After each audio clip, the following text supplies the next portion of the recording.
자, 오늘 말씀 이사야 34장 8절입니다. 읽겠습니다. 그날은 주께서 원수 갚으시는 날이요 시온에 대한 논쟁으로 인해 보응하시는 해니라. 코로나 바이러스라고 하는 이 작은 미생물이 지구를 뒤집어 엎어놓고 있습니다. 그 어떤 나라도 못했던 유가를 낮추고 있습니다. 지금 유가가 굉장히 떨어졌습니다. 한때 우리나라에서 휘발유 1리터에 1,800여 원 할 때가 있었습니다.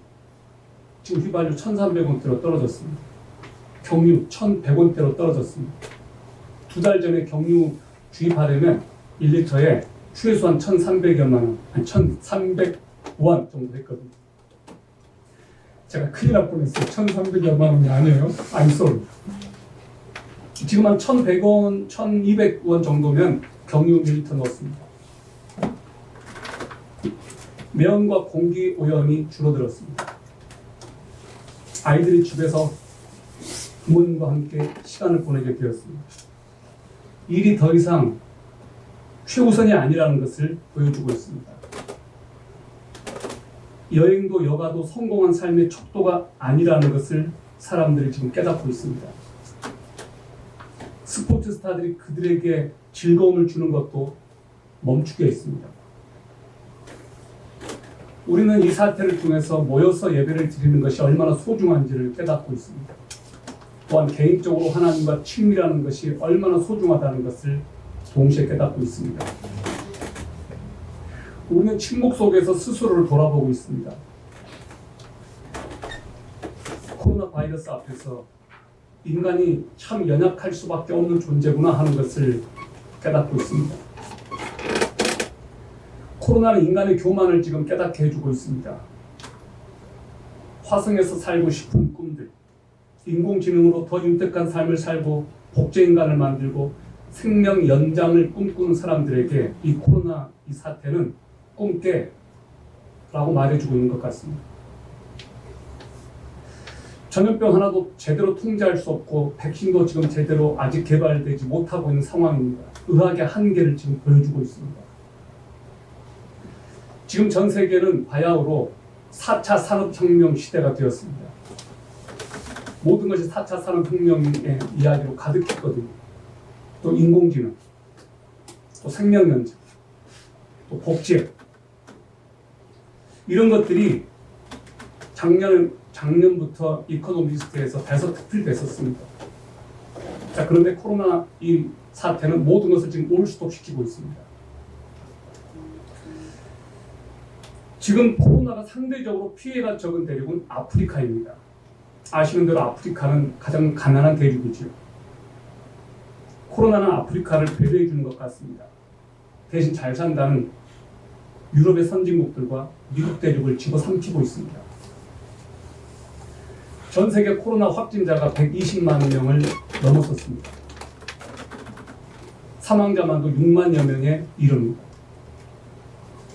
미국은 지금 확진자가 30만 명이 육박하고 있습니다. 지구상에 임하고 있는 이 코로나 사태는 우리들에게 지금 무엇을 말해주고 있습니까? 그리고 우리는 지금 무엇을 깨닫고 있습니까?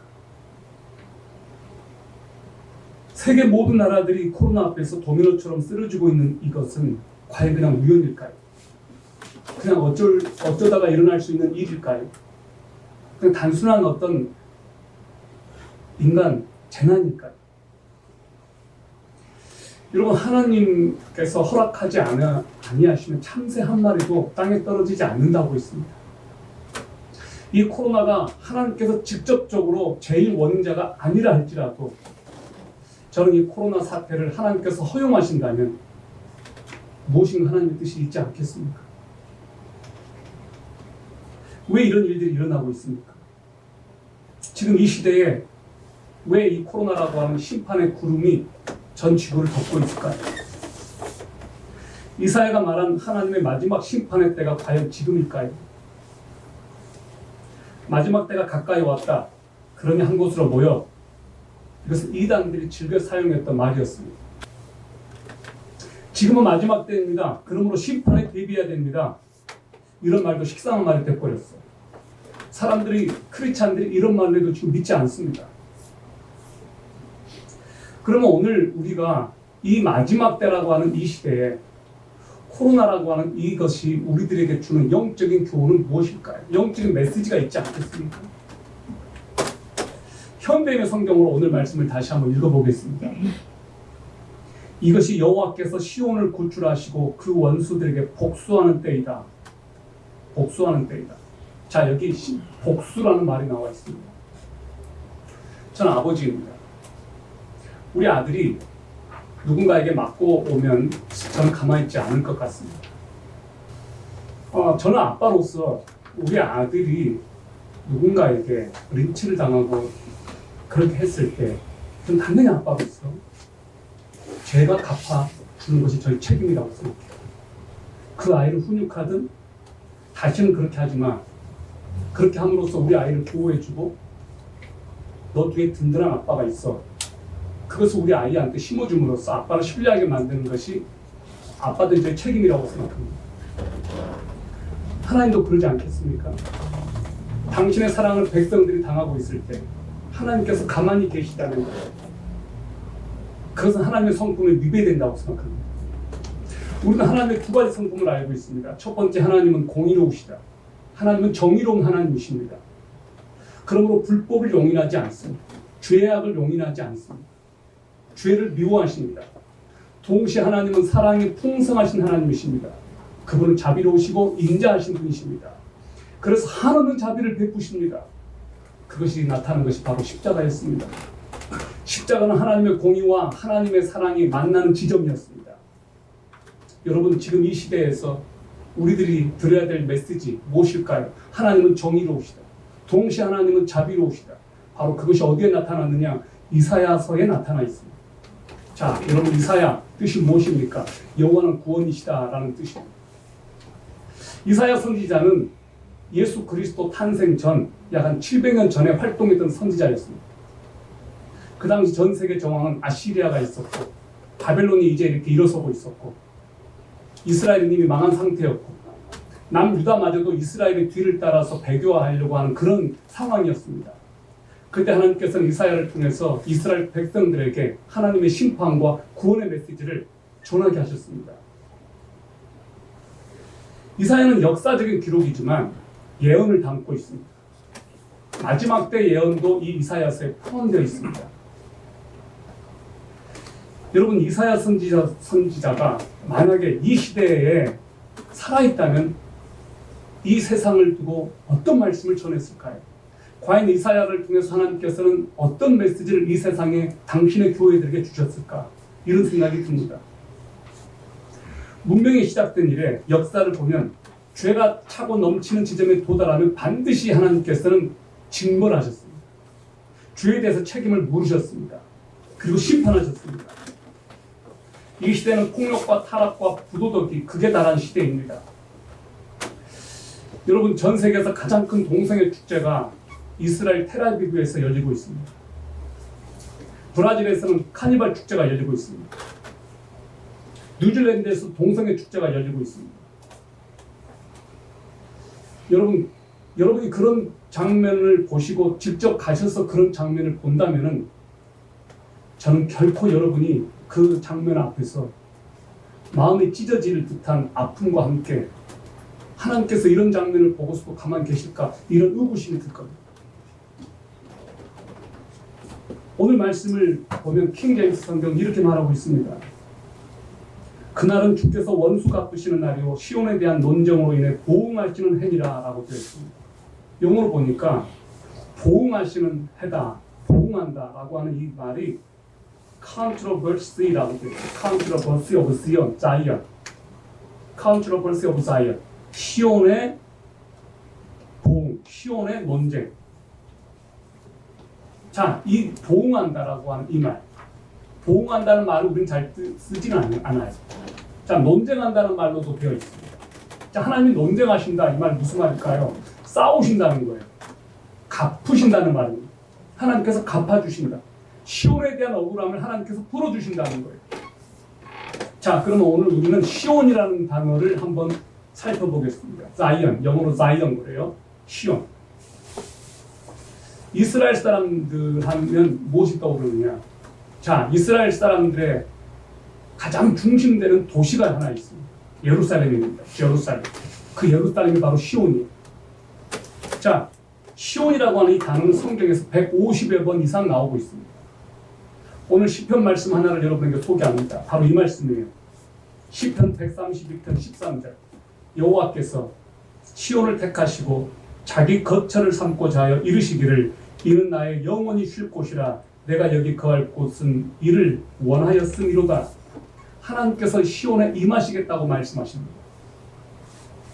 시온은 다윗성, 하나님의 성으로 불려졌습니다. 하나님께서 가장 사랑하시는 곳이 바로 이 시온이라고 하는 곳입니다.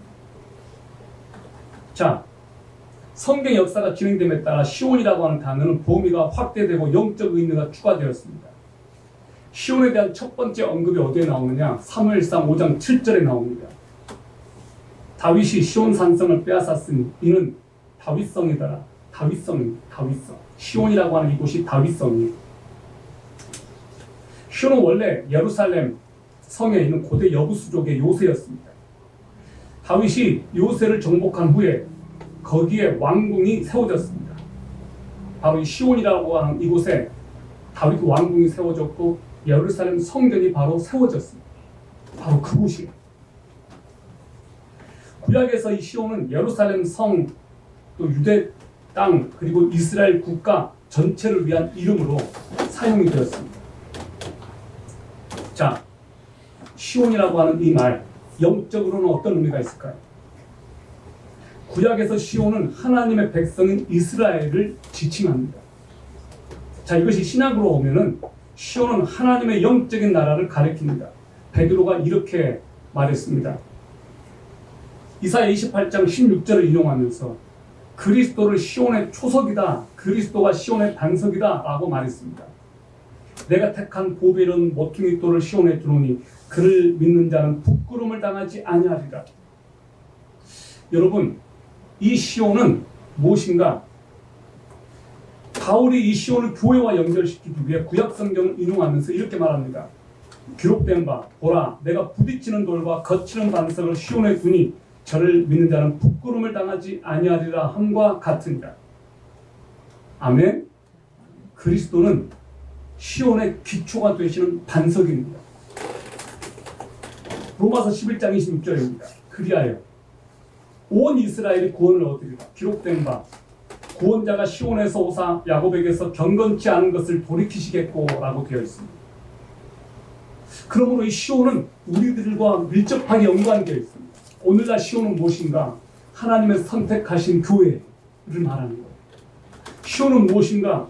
거룩하고 영적인 교회와 선택받은 하나님의 백성들, 바로 그들이 시온입니다. 여러분, 이것은 굉장히 이스라엘에 국한된 단어일 수 있었지만 하나님께서는 이 시온이라고 하는 이것을 우리들에게도 선물로 주셨습니다. 바로 너희들이 시온이야.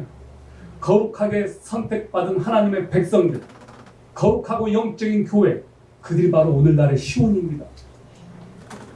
여러분, 이것은 1차적으로는 이스라엘을 상징합니다. 그러나 2차적인 적용으로는 바로 저와 여러분들, 하나님의 백성들, 전 세계에 흩어져 있는 하나님의 교회들, 하나님의 선택받은 언약 백성들이 바로 시온입니다. 하나님께서는 시온을 위하여 복수하시겠다고 지금 말합니다. 할례를 받은 유대인들 말하는 것이 아니라 하나님의 아들 예수 그리스도를 믿음으로 마음의 할례를 받은 사람들, 예수 그리스도께 자신을 바친 사람들, 성령님의 능력 안에서 살고 있는 사람, 바로 그들이 시온입니다. 여러분, 이사야 선지자는 하나님께서 시온을 위해 그분의 교회를 위해 모든 국가들과 논쟁하신다고 말씀하십니다. 하나님의 관심은 그분의 아들 예수 그리스도의 연합된 몸에 있습니다. 하나님의 관심은 예수 그리스도의 몸, 바로 교회에 향하여 있습니다. 그러므로 하나님께서는 당신의 몸을 해치는, 그리스도의 몸인 이 교회를 해치는 어떤 세력도, 어떤 제국도, 어떤 국가도, 어떤 시스템도 하나님께서는 허용하지 않으실 겁니다. 그리고 그들에 대해서 하나님께서는 복수하시겠다고 말씀하신 것입니다. 그러므로 여러분, 얼마나 든든합니까? 하나님의 든든한 백이 여러분을 보호하고 있다. 얼마나 든든합니까? 우리는 우리 시대에 일어난 이 사건들을 통해 하나님께서 그분의 교회를 보호하시는 방식을 볼 수가 있습니다. 여러분, 하나님께서는 어떻게 당신의 백성들을 보호하십니까? 우리는 가장 최근에 여러분들이 이런 것들을 보았음직한 그런 이야기들을 한번 해보겠습니다. 1989년에 베를린 장벽이 무너졌습니다. 동독에서 동독 사람들이 베를린 장벽을 허물었습니다. 서독과 동독이 서로 통일되는 순간입니다. 동독 사람들에게 마음껏 복음이 전파되었습니다. 이 놀라운 일이 있고 나서 2년 후에 1991년 어떤 일이 일어났습니까? 소련이 해체되었습니다. 구소련이 몇 개 나라들로 해체되어 버렸습니다. 소련이 붕괴한 순간이었습니다. 왜 하나님께서는 1989년 11월 9일에 서독과 동독을 가로막고 있었던 베를린 장벽을 무너뜨리셨습니까? 왜 하나님께서는 1991년에 구소련을 무너뜨리셨습니까? 하나님께서는 복음을 전파하는 것을 막는 모든 것들을 흔드셨습니다. 그리스도께서는 그분의 영적인 신부들이 괴롭힘당하고 위협당하고 핍박당하는 것을 다 보셨습니다. 그리고 하나님께서는 복음을 전파하는 것을 막는 모든 것들을 흔드시고 이제 그만 이 마귀 같은 철의 장막이 나의 종들이 나의 교회를 돌보는 것을 막도록 내버려둘 수 없다. 너네들이 내 교회를 핍박하는 것을 내가 더 이상 두고 볼 수 없다. 복음의 이 장벽을 뛰어넘어서 가게 하리라. 그래서 하나님께서 저는 직접 이렇게 하셨다고 믿습니다. 그래서 하나님께서는 한때 막강했던 러시아를, 소련을 납작하게 만드셨습니다. 하나님께서는 러시아를 향해 이렇게 말씀하신 것입니다. 너희들이 공산주의 체제는 먼저와 같은 것을 지나지 않아. 내가 한 번만 불면 한순간에 너희들은 다 날아가 버릴 거야. 너희들이 나의 소중한 교회를 건드렸어. 너희는 나의 백성들을 살해했고 멸망시키려고 했어. 그러니 지금 소련은 나의 복수를 받아야 돼. 시온 때문에 나는 너와 논쟁하노라 라고 말씀하신 겁니다. 하나님께서는 한때 소련에 대해서 말씀하셨던 그것을 지금 이제 중국 땅을 향하여 말씀하실 순간이 되신 것 같습니다. 우한과 후베이성은 기독교인들에 대한 핍박과 교회 철거가 가장 강력했던 지역이었습니다. 우한 지역과 후베이성에 있었던 수많은 교회들이 철거되었습니다. 크리스찬 투데이에 실린 2020년 2월 11일자 내용입니다. 샬롬 나비라고 하는 이 단체에 김영환 박사가 이렇게 기고한 내용을 여러분에게 읽어드리겠습니다. 우한 폐렴과 관련하여 주목할 것은 우한이 2019년 종교정책 시범지로 지정되어 교회 핍박이 가장 심한 지역으로서 현재 이곳에서만 48개 지하교회들이 강제로 폐쇄당했다는 점이다. 2018년엔 거의 모든 선교사들을 집단으로 추방했는데 중국 당국의 교회 핍박의 사례를 들면 다음과 같다. 교회당 파괴, 성경책 불태움, 십자가 내림, 교회당마다 CCTV 설치하여 감시하고 국가와 시진핑 초상 걸개함, 예배 시간에 정부 선전 시간 넣음, 교회 집회 봉쇄, 교회 지도자 수감, 선교사 추방 등이다. 이로 말미암아 왜 하필이면 우한이 이번 역병의 진원지가 되었는지 중국 전역으로 무서운 전염력으로 급속히 확산되었다는 것은 결코 우연이 아니다. 세상에서는 너네는 꼭 이럴 때가 되면 심판 얘기하더라. 교회를 향해서 이렇게 말합니다. 그러나 우리 크리스찬들은 이런 상황을 결코 우연으로 볼 수가 없습니다. 하나님께서 세계 열방을 어떻게 사용하셨습니까? 하나님께서는 당신의 백성들을 보호하기 위해서 제국을 사용하셨습니다. 자, 제가 여러분에게 어떤 이야기를 좀 해드리겠습니다. 하나님께서는 어떤 제국들을 일으키셨을 때 그 제국들이 힘을 갖도록 하나님께서는 허용하셨습니다. 왜 그러셨을까요? 복음이 전 세계로 확장되도록 하나님께서는 실제로 어떤 제국들, 어떤 나라들을 사용하셨습니다. 역사상 가장 큰 영토를 차지했던 나라가 또는 제국이 어디였는지 아십니까? 1위가 대영 제국입니다. 유나이티드 킹덤. 2위가 어딘지 아십니까? 몽골 제국이었습니다.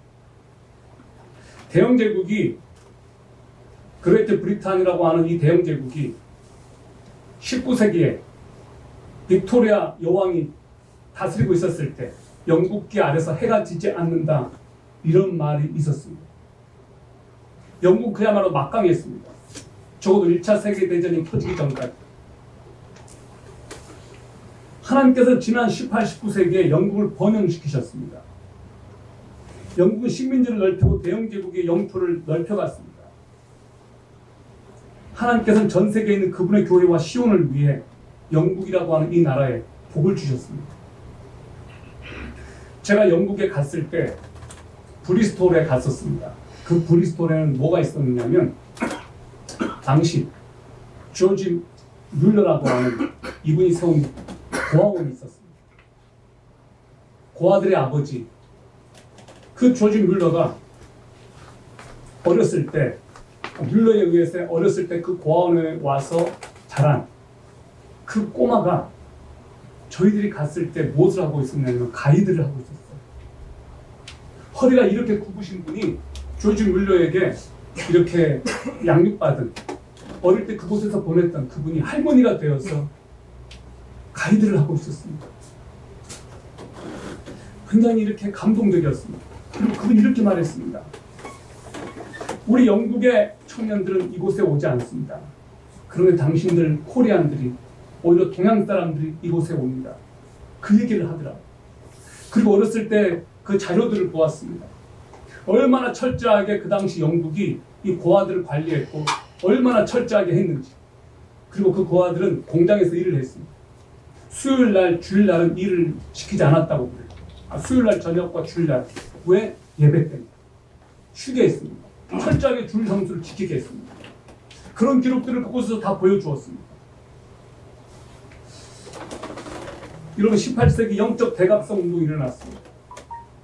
여기 나와 있는 이 사람들이 바로 영적 대각성의 주역들입니다. 조나단 에드워즈, 조지 휘필드, 바로 이런 사람들이죠. 성령께서는 영국 교회 세계 선교에 대한 마음을 주셨습니다. 세계 퍼진 영국 영토는 복음을 전하는 선교의 전초기지가 되었습니다. 바로 이 사람들이 그 당시 영국에서 가장 유명했던 선교사들이었습니다. 하드슨 테일러. 바로 이분이 중국 내지 선교회, 차이나 인랜드 미션이라고 하는 선교단체를 만들어서 그 당시 복음이 들어가지 못했던 중국 내지로 들어갔습니다. 그 다음에 누굽니까? 윌리엄 캣. 1792년에 인도의 세란포 지역으로 갔습니다. 이분이 세운 세란포 칼리지를 제가 갔었거든요. 그 세란포 마을은 윌리엄 캐리 그림으로 다 도배가 되어 있었습니다. 벽들마다 이 윌리엄 캐리가 선교한 것들을 이렇게 쫙 다 이렇게 그려놨습니다. 이분은 인도에서 가장 많은 성경을 그 당시 번역해냈습니다. 윌리엄 캐리. 이분이 그런 말을 했습니다. Expect great things from God. Attempt great things for God. 하나님으로부터 위대한 것을 기대하라. 하나님을 위해 위대한 일을 시도하라. 자, 그 다음에 누굽니까?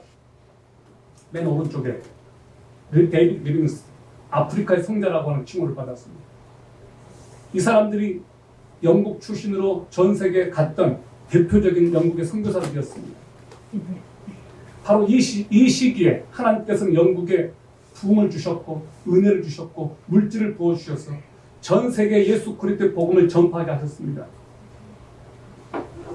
그러나 위대한 선교의 세기가 끝나고 영국의 번영은 영적인 부패와 음란과 부도덕을 가져왔습니다. 교회는 그 숫자와 영향력이 점점 줄어들었습니다. 선교의 열정은 쇠퇴했습니다. 하나님은 영국의 세계적인 제국의 영향력을 빼앗아 버렸습니다. 한때 교회였던 바로 그 장소가 지금은 이슬람 사원으로 바뀌어져 있습니다. 어떤 장소는 술집으로 바뀌어져 있습니다. 수만 명이 모였던 그 장소가 이제는 노파들 20-30명이 모여서 예배드리는 장소가 되어버렸습니다. 그것이 유럽의 현실입니다. 그나마 유럽에서 영국의 교회가 조금 명맥을 유지하고 있을 정도입니다. 왜 이렇게 되어버렸습니까? 영국은 하나님께서 그리스도의 신부를 위해 그 나라를 부강하게 하신 하나님의 목적을 잃어버렸기 때문입니다. 이것이 우리 한국교회에 주시는 교훈은 무엇입니까? 하나님께서 이 한국교회에 엄청난 은혜를 부어주셨습니다. 이 교회들이 자기들 교회밖에 모르고 선교를 하지 않고 예수 그리스도의 복음을 전하지 않고 다음 세대에 하나님의 나라를 전파하지 않을 때 하나님께서는 영국에서 일어났던 동일한 일들이 바로 이 땅에서도 일어난다는 것을 우리들에게 보여주신 것입니다. 그와 마찬가지로 하나님께서는 미국의 축복을 허락하셨습니다. 영국의 시대가 끝나고 미국의 시대가 왔습니다. 주님께서는 세계복음화의 목적을 위해 미국 교회를 축복하셨습니다. 미국에 세워진 세계 최고의 대학교들은 미국 건국 초기에 필그림들에 의해서 세워진 대학들입니다. 하버드, 예일, 프린스턴, 콜롬비아, 바로 미국의 말 그대로 아이비리그에 속한 이 세계적인 대학교들은 원래 성경학교로부터 시작이 된 학교들입니다. 미국은 온 세계에 선교사를 파송했습니다. 19세기 말 언더우드, 아펜젤러, 알렌, 또 스크랜턴, 바로 이런 선교사들이 한국에 왔습니다. 로저 데홀, 또 그 아들 셔우드월. 이분들은 한국에 와서 뼈를 묻은 분들입니다. 어떤 선교사는 나는 다시 태어나도 한국 땅에 묻히겠다라고 하는 그런 고백을 했습니다. 여러분이 합정역 근처에 양화진에 가시면 그 위대했던 선교사들의 무덤을 볼 수가 있습니다.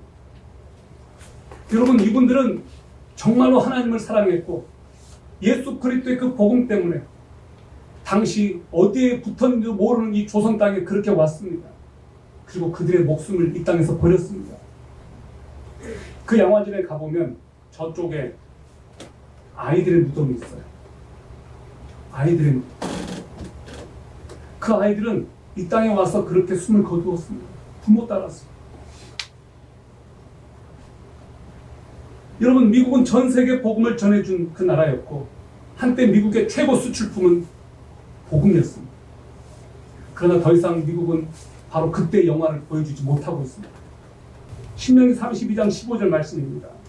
그러나 여수론이 기름지게 되매 발로 찼도다. 너가 기름지고 비대하고 기름으로 덮임에 그때에 그가 자기를 만드신 하나님을 버리고 자기를 구원하신 반석을 소홀히 여겼도다. 여러분을 구원하신 하나님을 소중히 여기십시오. 소홀히 여기지 마시기를 바랍니다. 그것은 하나님께로부터 벌을 받는 방법이에요. 여러분을 구원하신 하나님을 소중히 여기시고 결코 소홀히 여기지 마십시오. 이 나라의 수많은 크리스찬들이 이제는 하나님의 그 은혜를 잊어버리고 하나님을 소홀히 여기고 있습니다. 하나님께서 그들을 대적하실 겁니다. 내가 너에게 부어준 은혜를 너가 잊었니? 내가 너를 구원한 그 은혜를 잊었니? 우리가 언제 구원의 감격과 구원의 눈물을 흘립니까? 언제 우리가 눈물을 흘립니까? 하나님의 아들 예수 그리스도께서 나를 위해서 몸이 찢기시고 피를 흘리시고 나를 위해서 당신의 아들을 하나님께서 내어주시지 않았습니까? 그 은혜를 경험한 사람들은 울 수밖에 없어요. 제가 전도할 때 가장 많이 사용하는 말이 오를 의자예요. 은올 의자예요. 은올 의자를 보시면 한자가 몇 개 합해져 있어요. 위에는 양양자가 있어요. 양양자. 밑에는 뭐가 있냐? 나자가 있어요. 나자. 나자는 어떻게 되어 있느냐? 창과에 손수에 손으로 창으로 양을 찔러가지고 그 양의 피값으로 의롭게 된다. 바로 그 뜻이에요. 여러분, 이 한자가 정말 신비로운 단어예요. 의롭게 된다는 것은 죄를 하나도 짓지 않아서 깨끗해지고 완벽해지는 것이 결코 아니라 어린 양 되신 예수 그리스도를 손으로 창으로 양을 찔러서 그분의 죽으심으로 말미암아 의롭게 되는 거예요. 우리는 예수 그리스도의 의로움으로 말미암아 하나님의 자녀가 되었고 천국 백성이 되었고 구원의 반열에 참여하게 되었고 하나님의 언약 백성이 되었습니다. 할렐루야. 네. 여러분, 그러므로 이 모든 상황 가운데서 여러분이 붙잡고 여러분이 의지하고 여러분이 구해야 될 것은 하나님의 은혜요 예수 그리스도의 의로우신 그것입니다. 그분을 붙잡으십시오. 지금은 정말로 살아계신 하나님을 만날 수 있는 구원의 날입니다. 하나님께서는 당신의 백성들을 보호하시고 지키시고 그들에게 은혜를 주실 겁니다. 그러므로 담대하십시오. 왜 이 시기에 여러분이 이렇게 위축되게 다닙니까? 왜 이렇게 세상의 눈치를 보십니까? 그러지 마십시오. 하나님께서는 당신의 백성들을 보호하십니다. 하나님께서는 시온을 보호하십니다. 한국은 어떻습니까? 대한민국에 하나님의 섭리가 없었다면 우리가 지금 이곳에 앉아서 예배를 드릴 수가 있었겠습니까? 한국에 지금 많은 가정들이 지금 심각합니다. 왜 심각할까요? 아기를 낳지 않습니다. 대신 애완동물을 키웁니다. 하나님께 헌금하는 것은 그렇게 아까워하면서도 집에 있는 강아지 키우는 데는 아까워하지 않습니다. 이것이 현실이라고. 사랑하는 여러분, 이 나라는 지금 한 번도 경험해보지 못한 나라로 가고 있습니다. 우리나라의 정치 조직체들이 하나님과 연관된 것이라면 어떤 것도 흔적을 없애버리려고 관련된 법률을 만들고 있습니다. 그리고 왜 이렇게 기독교를 대적하는 그런 법률들을 만들면 그렇게 쉽게 통과가 될까요? 기독교라고 하는 단어가 들어가면 법인 등록 자체가 어렵습니다. 학교 교육은 하나님을 적대하고 기독교 가치와 상반되는 교육들로 채워지고 있습니다. 교과서에서는 사실이 아닌 것들이 버젓하게 실려 있습니다. 코로나를 이유로 행정명령으로 교회 예배에 제한을 가하고 있습니다. 머지않아 동성애가 이 나라에서도 법적으로 허용될 때가 올 겁니다. 낙태가 허용되는 법이 통과될 겁니다. 그렇게 지금 가고 있습니다. 하나님께서는 당연히 이런 것들에 대해서 진노하실 겁니다. 어느 나라든 시온의 백성들을 속박하는 국가는 반드시 하나님께서 심판하셨습니다. 그것이 성경이 보여주는 교훈이고 역사가 보여주는 교훈이었습니다. 역사는 속일 수 없습니다. 요한계시록 12장은 교회를 대적하는 마귀의 음모에 대하여 예언하고 있습니다. 사단은 자신의 때가 짧은 것을 알기 때문에 땅에 내려와 분노를 터뜨릴 것이라고 말합니다. 마귀는 저기 먼 곳에 있는 것이 아니라 바로 지금 이 세상 한복판 우리들 가운데서 활동하고 있습니다. 마귀는 막 뿔이 달려가지고 무시무시하게 여러분에게 다가오지 않아요. 아주 은밀하게, 너무나 아름답게 광명의 천사의 모습으로 다가옵니다. 마귀가 지금 활동하고 있는 영역들을 보십시오. 정치계, 문화계, 경제계, 사회 영역에서 활동하고 있습니다. 어둠의 권세를 완전히 지배하고 이 나라 정치인들을 이용해서 시온을 핍박하는 데 이용하고 있습니다. 영향력 있는 사람들을 이용해서. 요한계시록 12장 15, 17절을 읽겠습니다. 여자의 뒤에서 뱀이 그 입으로 물을 강같이 토하여 여자를 물에 떠내려가게 하려 하되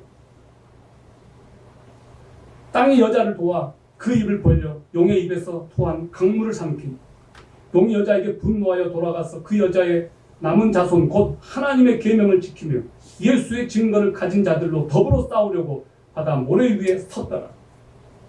이 용, 사단을 말하는 거예요. 누구랑 싸우려고?